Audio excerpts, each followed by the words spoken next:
하나님이 우리에게 주신 언약의 말씀 함께 봉독하시겠습니다. 마가복음 11장 20절에서 24절입니다. 제가 가진 성경으로 신약 74쪽에 나옵니다. 마가복음 11장 20절에서 24절 함께 봉독하시겠습니다. 그들이 아침에 지나갈 때에 무화과나무가 뿌리째 마른 것을 보고 베드로가 생각이 나서 여짜오되 랍비여 보소서 저주하신 무화과 나무가 말랐나이다. 예수께서 그들에게 대답하여 이르시되 하나님을 믿으라. 내가 진실로 너희에게 이르노니 누구든지 이 산더러 들리어 바다에 던져지라 하며 그 말하는 것이 이루어질 줄 믿고 마음에 의심하지 아니하면 그대로 되리라. 그러므로 내가 너희에게 말하노니 무엇이든지 기도하고 구하는 것을 받은 줄로 믿으라.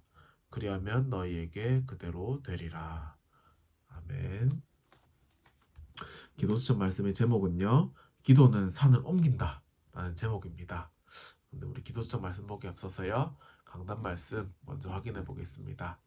이번 달 강단 말씀은요. 전도하는 교회의 준비라고 했습니다.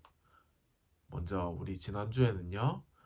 전도하는 교회의 준비 첫 번째로 우리는 비전을 가져야 되겠습니다. 가나안 땅을요 정탐하는데 10명의 정탐꾼들은요 사실 그대로 아주 잘 봤습니다. 그죠? 육신의 눈으로 자신의 생각대로 현장을 보고 판단을 했습니다. 그런데요 2명의 사람은 어땠나요? 하나님이 주신 언약을 붙잡고 여호수아와 갈렙은요 그 가나안 땅을 보았습니다. 10명의 정탐꾼은요 이스라엘 백성들에게 불신앙을 퍼뜨렸고요. 2명의 정탐꾼은요. 하나님 앞에서 믿음의 고백을 했습니다. 우리는 어떤 고백을 해야 되겠습니까? 근데 그 고백을 하기 위해서 비전은 눈으로 보는 거라고 했는데요. 우리는 반드시 언약의 관점으로 사람도 보고요.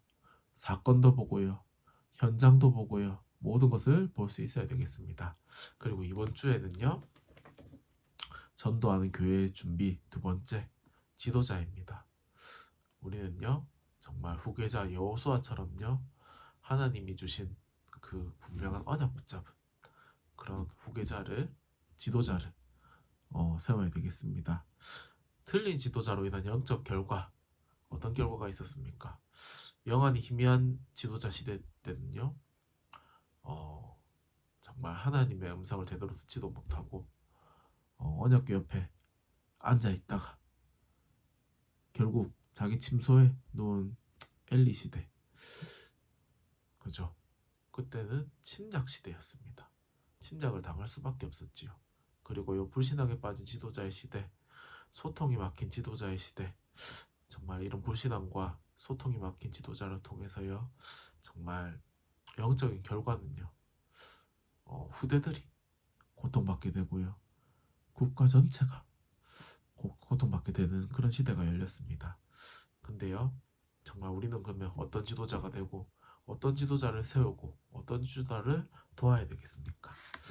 여호수아 같은 그런 지도자 세우면 되겠지요. 근데요, 정말 교회 지도자는요, 하나님께 인정받을 지도자의 덕목이 무엇이라고 했습니까? 순종과 충성이라고 했습니다.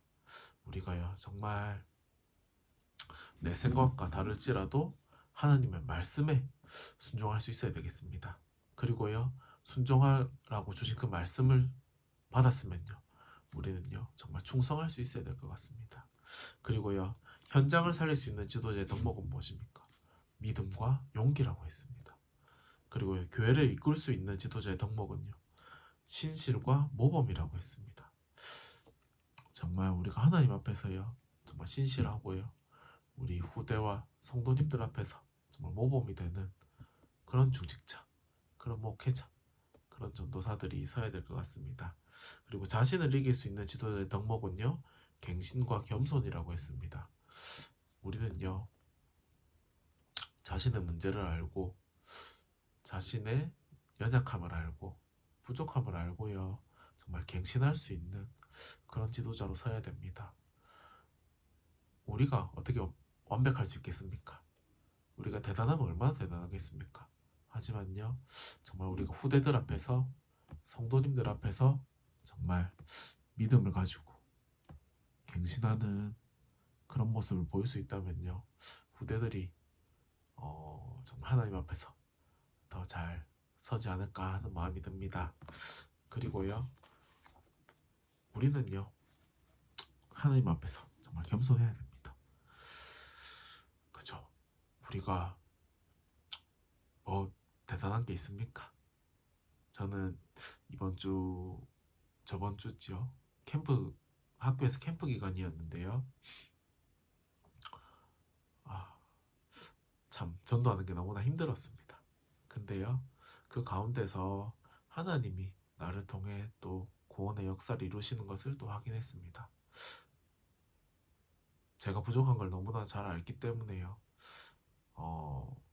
하나님이 하셨다라고밖에 생각이 안 들더라고요. 정말 하나님께서 하시면요, 부족한 우리를 통해서도요, 전도의 역사, 구원의 그런 사명을, 구원의 역사를 이루십니다. 정말 우리가 그것을 위해서요, 또 오늘 기도점 말씀과 연결해 보면요, 가장 중요한 것이 바로 기도인 것 같습니다. 우리가요, 정말 올바른 지도자가 되기 위해서는요, 하나님 앞에 서는 이 기도의 시간이 반드시 있어야 될 것 같습니다. 오늘 본문에서도요, 정말 뭐라고 했습니까? 내가 너희에게 말하노니 무엇이든지 기도하고 구하는 것은 받은 줄로 믿으라. 그리하면 너희에게 그대로 되리라. 그랬습니다.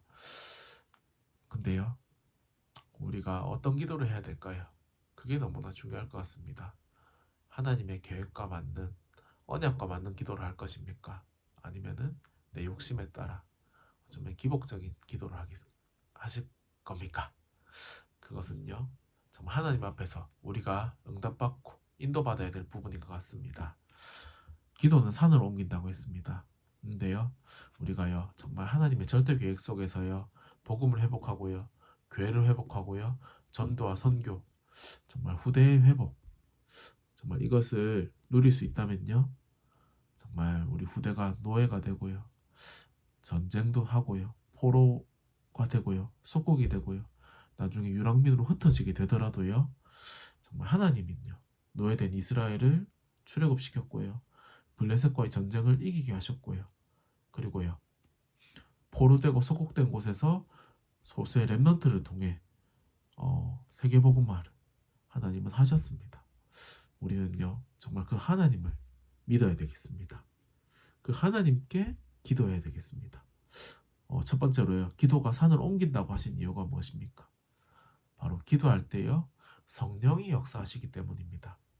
이것은 예수님께서 직접 하신 약속이고요, 그 약속이요, 마가다락방과 사마리아의 성취가 되었습니다. 기도할 때요, 주의 사자들은요, 하나님의 일을 이루고요, 흑암이 결박되고요, 또한 모든 질병을 이기는 권세를 우리에게 주셨습니다. 예수 이름은요, 만물을 복종케 하는 이름입니다. 그죠? 그래서요, 우리에게 필요한 것은 바로 믿음입니다. 예수께서요, 하나님을 믿으라고 하셨습니다. 그런데요, 이 말씀 우리가 신중히 들어야 됩니다. 하나님의 계획에 맞으면요, 하나님은 100% 응답하신다고 했습니다. 근데요, 하나님의 계획과 맞지 않으면 그럼 어떡할까요? 그죠? 하나님의 계획에 맞냐 안 맞냐, 하나님의 언약에 맞냐 안 맞냐, 그게 우리 인생의 기준이 되어야 되겠습니다. 그래서요, 세 번째로 망대를 세우는 과정이라고 했는데요, 가장 중요한 것은요, 우리가 현장에서 하나님의 계획을 이루는 절대 조건을 찾는 것이라고 했습니다. 절대 조건이 무엇일까요? 사실 우리가 찾을 수 없습니다. 절대 조건은요. 하나님의 절대 조건을 찾기 위해서는요, 바로 성령 인도 받는 것과 응답할 때까지 기도하는 것과 마가다락방의 역사가 일어나야 된다고 했습니다. 정말요, 우리가 모든 일에 성령 인도 받을 수 있다면요, 기도는 산을 옮길 뿐만 아니라요, 어쩌면 그것보다 더 큰 일도 일어날 것 같습니다. 산을 옮기는 건 아무 일도 아닙니다. 그죠? 요즘 같은 시대에는 별일 아니죠. 근데요, 정말 우리가 기도를 통해서요, 우리 가정이 살고요, 나 자신이 살고요, 우리 현장이 살고요, 우리 교회가 산다면요, 그것보다 큰 일이 있겠습니까? 하나님이 그것보다 원하는 게 있겠습니까? 정말 오늘 하루요, 정말 내가 영적인 지도자다. 그리고 하나님께 정말 올바른 기도를 하는 그런 모든 한빛 가족들 됐으면 좋겠습니다. 기도하겠습니다. 하나님, 오늘도 우리에게 말씀으로 응답을 주시고 참된 기도를 통해서 나 자신을 살릴 뿐만 아니라 만나는 모든 사람을 살리고 가정과 교회와 직장과 업을 살리는 모든 한빛 가족들 될 수 있도록 성령으로 역사옵소서. 감사합니다. 살아계신 예수님의 이름으로 기도드립니다. 아멘.